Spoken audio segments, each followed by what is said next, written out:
दिन के 12 बज रहे थे, लेकिन मोहन अभी भी सो रहा था। उसकी माँ सुमन ने आवाज दी। उठ जा बेटा, देख सूरज सर पर चढ़ आया है, कब तक सोता रहेगा। लेकिन मोहन पर कोई असर नहीं हुआ। वह दोबारा सो गया। कुछ देर बाद उसे खाने की खुशबू आने लगी। मोहन उठा और सीधा माँ के पास रसोई में पहुंच गया। माँ, क्या बनाया है? पहले जाकर नहा फिर आना रसोई में, दाल चावल बनाए हैं। दाल चावल मोहन को बहुत पसंद थे। वह फटाफट नहा के वापस आ गया। तब तक खाना तैयार हो चुका था। माँ ने खाना परोस दिया। खाना बहुत ही स्वादिष्ट बना था। मोहन ने भरपेट खाना खाया। वह खाना खाकर उठा तो माँ ने टोक दिया। अब कहाँ चल दिया? माँ, लगता है खाना कुछ ज्यादा ही खा लिया, बहुत तेज नींद आ रही है, मैं तो सोने जा रहा हूँ। हे भगवान, अभी 1 घंटे पहले ही तो सोकर उठा है। तुझे बस सारा दिन यही काम है, उठो खाओ और सो जाओ। तुझे पता है तेरे पिता खेत में कितनी मेहनत करते हैं, तब हमें 2 वक्त की रोटी मिलती है। कुछ नहीं तो जाकर उनकी मदद ही कर दिया कर। उनके लिए खाना ले जा, मैं अभी तैयार कर रही हूँ। मोहन पर तो जैसे दुखों का पहाड़ टूट पड़ा। माँ, तुम्हें पता है इतनी धूप में पहले एक बार मैं खाना देने गया था, आकर कितना बीमार पड़ गया था। तुम ही चली जाना, मैं तो सोने जा रहा हूँ। सुमन को बहुत गुस्सा आया। इससे पहले वह कुछ कहती, मोहन तेजी से अपने कमरे में जाकर सो गया। सुमन खाना लेकर खेत पर पहुंची। अरे तुम इतनी धूप में क्यों परेशान होती हो? मोहन के हाथ से खाना भेज देती। हमारे तो भाग्य ही फूट गए हैं, ऐसा आलसी बेटा मिला है, बस खाता है और सो जाता है। भगवान जाने इस लड़के का क्या क्या होगा। चिंता मत करो, एक दिन सब ठीक हो जाएगा। मोहन के माता पिता मोहन की आदत से बहुत परेशान थे। वह कोई भी काम नहीं करता था, बस सारा दिन सारी रात सोता रहता था। एक दिन मोहन के पिता ने कहा, बेटा मैं खाद और यूरिया लेने शहर जा रहा हूँ। 2 दिन लग जाएंगे। फसल तैयार होने वाली है। तू सुबह खेत पर चले जाना और सारा दिन वहीं रहना। शाम को खाना खाकर रात को वहीं सोने चले जाना।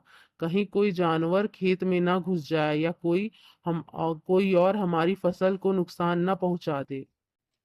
पिताजी, मुझसे ये सब नहीं हो पाएगा, आप माँ को बोल दीजिए। नालायक, खेत की देखभाल आदमियों का काम होता है।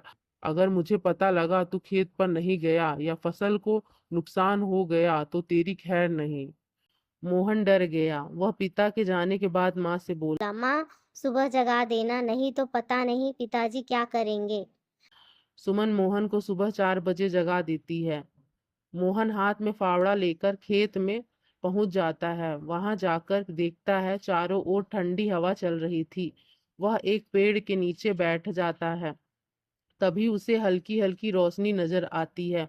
पूरा खेत लाल रोशनी से भर जाता है। सोहन ने यह सब पहली बार देखा था। वह आश्चर्य से सब देखता रहा। कुछ ही देर में सूरज उगने लगा। यह देखकर सोहन को बहुत आश्चर्य हुआ। कुछ ही देर में सभी गांव वाले खेत में काम करने आ गए। सब अपने अपने खेत पर काम कर रहे थे। मोहन पेड़ के नीचे बैठा था। तभी उसके पास के खेत से श्याम काका आए। सोहन, मेरे खेत में पानी लग गया। अब तू अपने खेत में पानी काट ले। काका, मुझे तो कुछ पता नहीं, ये सब तो पिताजी ने भी नहीं बताया। बेटा कभी पिता के साथ खेत पर आया है जो तुझे पता होगा?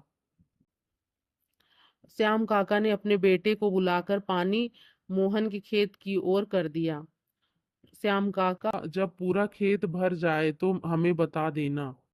मोहन बैठकर देखता रहा, लेकिन सुबह जल्दी उठने के कारण उसे नींद आ गई। खेत में पानी बहुत ज्यादा भर गया। तभी श्याम काका दौड़ते हुए आए। नालायक, यहाँ सोने आया था, अपने पिता की सारी मेहनत बर्बाद कर दी, सारी फसल नष्ट हो गई। मोहन हड़बड़ा कर उठा, उसका खेत पानी से लबलबा भरा हुआ था। श्याम काका ने जल्दी से पानी दूसरी ओर काटा, लेकिन तब तक बहुत देर हो चुकी थी। लगभग आधी फसल खराब हो चुकी थी। काका अब कुछ नहीं हो सकता क्या?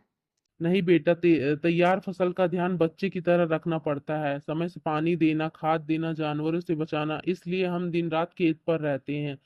अब तो भगवान ही मालिक है। मोहन पेड़ के नीचे बैठा रोता रहा। दोपहर को सुमन खाना लेकर आई। उसे सब पता लगा तो उसने भी मोहन को बहुत डांटा। शाम को मोहन घर नहीं आया, ना ही उसने खाना खाया। उसकी भूख प्यास नींद सब उड़ चुकी थी। अगले दिन जब भगवान दास घर वापस आए तो उन्होंने मोहन के बारे में पूछा। सुमन ने सारी बात बता दी। भगवान दास सब छोड़कर दौड़ते हुए खेत पर पहुंचे। उन्होंने देखा मोहन पेड़ के नीचे बैठा रो रहा था। आधी फसल खराब हो चुकी थी। पिताजी मुझे माफ कर दीजिए, मेरे आलस ने इतना बड़ा नुकसान कर दिया। आप चाहें तो मुझे पीट लीजिए। नहीं, तुझे मारने से फसल ठीक नहीं होगी। वादा कर आज के बाद कभी आलस नहीं करेगा। चल अब घर चल, वहीं बात करेंगे। दोनों घर आ जाते हैं। मोहन की आंखों से अब भी आंसू बह रहे थे। सुमन ने उसे खाना दिया, लेकिन उसने नहीं खाया और वह अपने कमरे में जाकर रोने लगा। जी अब क्या होगा? आधी फसल तो बर्बाद हो गई। सुमन, कोई घाटे का सौदा नहीं है। आधी फसल देकर अगर बेटा सुधर गया तो यह काफी है। भगवान दास ने मोहन को बुलाया। बेटा, अब तो नुकसान होना था, हो गया। अब हमें कल से आधे खेत की फसल उखाड़कर दोबारा बोनी होगी। पिताजी अब बाकी आधे खेत में खाद यूरिया लगाकर उसे काटने का इंतजाम कीजिए। मैं इस पर अकेले काम करना चाहता हूँ। अगले दिन सुबह 4 बजे मोहन अपने पिता के साथ खेत पर पहुंच गया। पिता के बताए अनुसार खेत पर काम करने लगा। 4 महीने कठिन परिश्रम करने के बाद नई फसल कुछ बढ़ती हुई दिखाई देने लगी। मोहन अब एक कर्मठ मेहनती इंसान बन चुका था। है।